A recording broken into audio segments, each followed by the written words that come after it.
Salut à toutes et à tous et bienvenue dans cette nouvelle infusion culturelle consacrée aujourd'hui au film Les Aventures du Prince Ahmed, qui est un film réalisé et écrit par Lotte Rillinger et qui est sorti en 1926. Oui, je vous dis maintenant la date de sortie des films et des œuvres que je parle dans mes infusions culturelles parce que je dis que c'est pas plus mal pour poser un petit contexte, de vous dire en quelle année il est sorti, et ça permet de vous dire dans quel sens on va parler des films. Est-ce qu'on va parler d'un film patrimoine? Est-ce qu'on va parler d'un classique? Est-ce qu'on va parler d'un film d'actualité? Donc je dis film, mais ça peut être autre chose parce que comme vous le savez, même si pour l'instant je n'ai parlé que de films, je ne me donne aucune limite. Donc on va commencer du coup par parler de ce film et de quoi ça parle. Ça parle l'histoire du jeune prince Ahmed qui tombe amoureux de la ravissante princesse Pariba Banu, mais pour l'épouser, il devra affronter son rival qui est le mage africain. Et du coup, il va s'allier avec une sorcière dans le pays lointain des esprits de Wak-Wak. Mais le mage africain, il a du coup capturé la sœur d'Ahmed, qui s'appelle la princesse Dina Sardé, pour la vendre à un empereur de Chine. Ouais, on voyage pas mal dans ce film. Mais cet empereur, il sera renversé par Aladdin et sa lampe merveilleuse. Donc, sacré programme pour ce film. Alors, je trouve que quand on regarde ce film, on voit tout de suite l'inspiration des films de Michel Oslo. Je pense à, il en a fait plusieurs. Il y a Prince et Princesse, mais c'est pas le premier parce que Prince et Princesse, il reprend des films, il reprend les histoires qu'il a pu faire dans ce premier film où c'est du coup des ombres. C'est un cinéma de silhouette. Donc beaucoup, il mélange entre cinéma de silhouette que fait Lotte Rillinger, mais aussi un petit peu des ombres chinoises. Et que ça a donné ce film-là. Donc, et quand il fait Prince et Princesse, du coup, il rajoute du coup d'autres histoires. Donc je sais jamais quel est le premier film qu'il a fait, mais la base c'est ça. Et Michel Oslo, on voit tout de suite qu'il s'est inspiré du cinéma de Lotte Rillinger. Et pourquoi je parlais de la date de 1926? Parce que c'est assez fou de se dire que cette femme, elle n'a pas une grosse équipe derrière, mais elle nous fait ce film-là. Elle nous fait cette magie, parce qu'il y a une magie dans ce film. Et là, on parle du Prince Ahmed, qui est le seul long métrage qu'elle a fait. Mais Lotte Rillinger, c'est beaucoup de courts métrages. Notamment, je vous conseille, elle a fait des trucs par rapport à La Flûte Enchantée. Elle a fait Cendrillon. Plein de contes, plein de moments merveilleux avec cette même technique du cinéma en silhouette. Et ça vaut vraiment un coup de jeter un petit coup d'œil. Je ne sais pas où ils sont disponibles en ce moment même parce que quand moi j'ai pu voir beaucoup de ces courts métrages quand ils étaient disponibles sur Mubi. Donc voilà, Les Aventures du Prince Ahmed. Si vous voulez le voir, il est disponible sur la plateforme Filmo dans leur offre d'abonnement. Donc peut-être qu'il y a d'autres. J'ai pas regardé, donc mais peut-être qu'il y a d'autres films de Lotte Rillinger sur cette plateforme. Mais si vous avez l'occasion de voir des films de Lotte Rillinger, je ne peux que vous conseiller de le voir. Donc, pour reprendre le fil de la chronique, première chose qui me frappe, c'est qu'on voit tout de suite cette inspiration des films de Michel Oslo pour ce cinéma-là.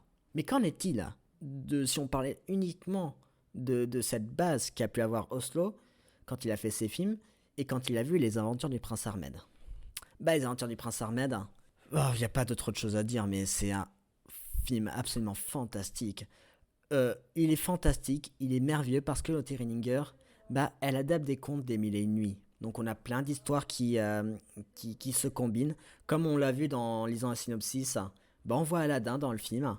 On voit plein d'univers qui se mélangent, mais qui est en plus adapté dans ce cinéma parce que quand on est dans les années 20, dans l'histoire du cinéma, c'est qu'on est en plein expressionnisme allemand. Et ça a beau être qu'un film d'animation, l'expressionnisme allemand, il, il est très présent dans ce film, notamment parce qu'elle joue sur les formes, elle joue sur une forme d'abstraction, même si on est sur un cinéma qui est très narratif, on est sur un cinéma avec des personnages, on comprend une histoire, mais c'est dans son style visuel que ce film semble complètement à part des autres films. En plus, elle s'amuse à donner différentes couleurs pour les univers. On a vraiment cette sensation de des tableaux qui sont collés les uns aux autres. Et donc, le prince Ahmed et les autres personnages qui l'accompagnent, ils naviguent de tableau en tableau. On voit la variété du monde. On voit, il y a cette idée de voyage. Et les mille et une nuits, qu'est-ce que c'est? C'est un monde imaginaire, mais il y a cette idée de faire voyager les gens qui vont regarder ce film. C'est un véritable spectacle ce film. Voilà, on peut reprendre, c'est un petit peu la base du cinéma en silhouette, c'est de se dire que ce qu'on nous raconte, c'est une envie de faire voyager le spectateur. Et c'est pour ça qu'on passe un merveilleux moment devant le film de Lotte Renninger. Mais le film a beau être fantastique, quand on le regarde en 2024, on sent que il y a quasiment un siècle entre quand ce film est sorti et aujourd'hui. Parce que on n'est pas sur le film le plus féministe du monde. Ça, on est bien conscient que c'est un film que j'ai beau parler, que j'ai beaucoup étudié lors de ma première année en cinéma. Quand j'ai pu le voir en entier dans ces conditions-là, je me dis ah ouais quand même, notamment par rapport au rapport des femmes, par rapport au mariage et tout. On n'est pas sur un film très moderne, mais il n'empêche que c'est pas trop un problème. C'est pas un souci. Et pour finir, dans cette chronique, je voulais vous parler des conditions dans lesquelles je l'ai vu. Alors, j'ai pu voir Les Aventures du Prince Ahmed sur grand écran parce que à Montpellier, c'est l'Opéra de Montpellier qui s'en est chargé. Ils ont fait un ciné-concert dans le magnifique Opéra de la Comédie. Si jamais vous êtes de passage à Montpellier et qu'il y a un opéra ou une pièce, mais allez-y, c'est un bâtiment qui est rempli d'histoire. C'est un vieux bâtiment. Je préfère celui-là que les salles qu'on a au Quorum, parce que Quorum c'est très moderne, c'est très propre. Là, quand on rentre à l'Opéra, place de la Comédie, c'est un vrai bâtiment d'histoire. Il y a des dessins, il y a vraiment une histoire qui se transmet et ça prend encore plus de sens quand on rentre dans ce bâtiment et qu'on va voir soit un opéra, soit un ciné-concert. Moi, j'ai pu voir dans cet opéra le magnifique La Flûte Enchantée. C'était absolument sublime de les voir dans ces conditions-là. Et là, je vois ce ciné-concert et je trouve que voir les aventures du prince Ahmed en ciné-concert, c'est encore plus intéressant parce que on a l'impression de voir réellement ce spectacle. On est entraîné par ces musiques parce qu'il y a beaucoup de musique dans ce film. La musique, elle donne une tonalité au film. Elle nous amène des moments d'épique, elle nous amène des moments de tristesse. Voilà, c'est un film muet, Les Aventures du Prince Ahmed. Et on voit encore plus la place de la musique dans ce genre de film. C'est un véritable spectacle. C'est un spectacle que je trouve inoubliable. Il y avait beaucoup d'enfants qui ont vu les aventures du prince Ahmed à l'opéra de la Comédie. Et ils ont passé un moment merveilleux. J'ai pu revoir ma prof que j'avais à mon équivalence du bac en littérature pour vous raconter une anecdote. Elle était avec son fils. Et ils ont vécu, que ce soit elle ou son fils, ça a été un moment merveilleux. Et je suis très content que ce ciné-concert a pu permettre de voir un classique du cinéma parce qu'on n'en parle pas assez. Et c'est pour ça que j'avais envie de faire cette infusion culturelle. On parle beaucoup de réalisateurs masculins, des fameux précurseurs du cinéma.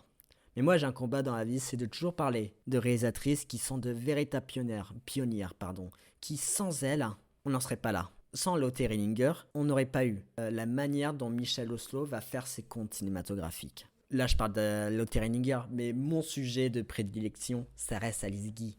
Et Alice Guy, ce qu'elle a fait, notamment pour le cinéma burlesque, notamment sur comment on pouvait percevoir le cinéma et en se disant que en filmant des gens, on raconte des histoires de la vie quotidienne.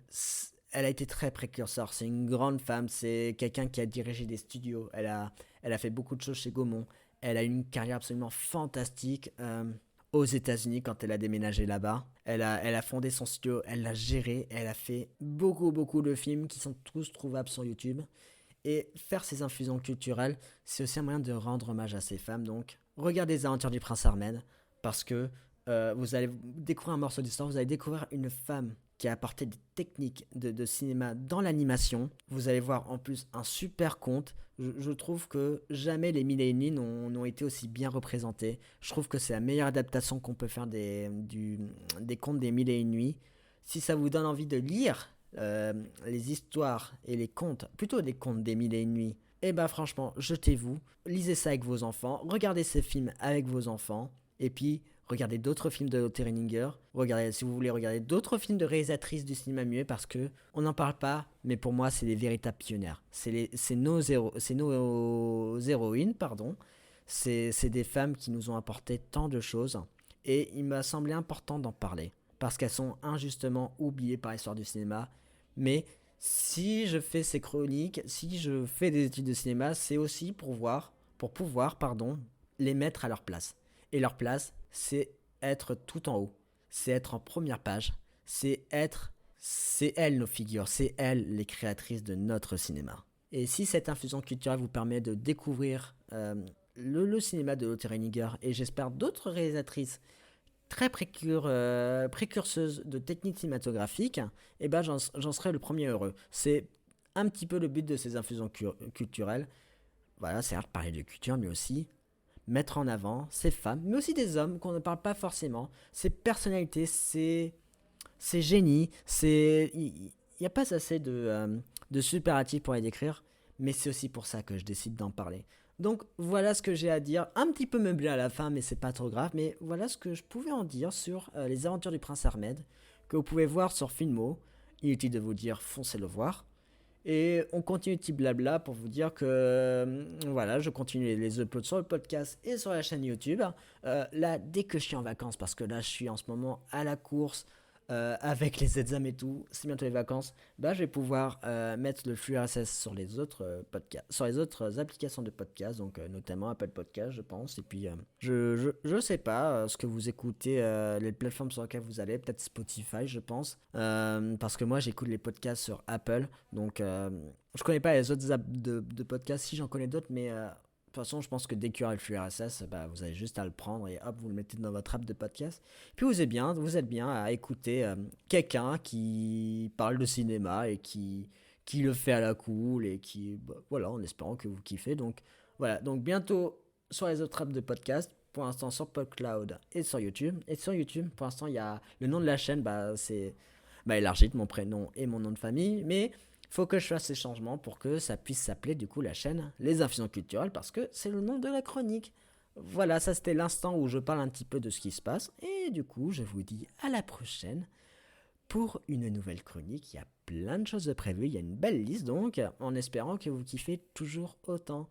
Voilà ce que j'avais à dire pour aujourd'hui, et je vous souhaite une très bonne soirée. Bye bye.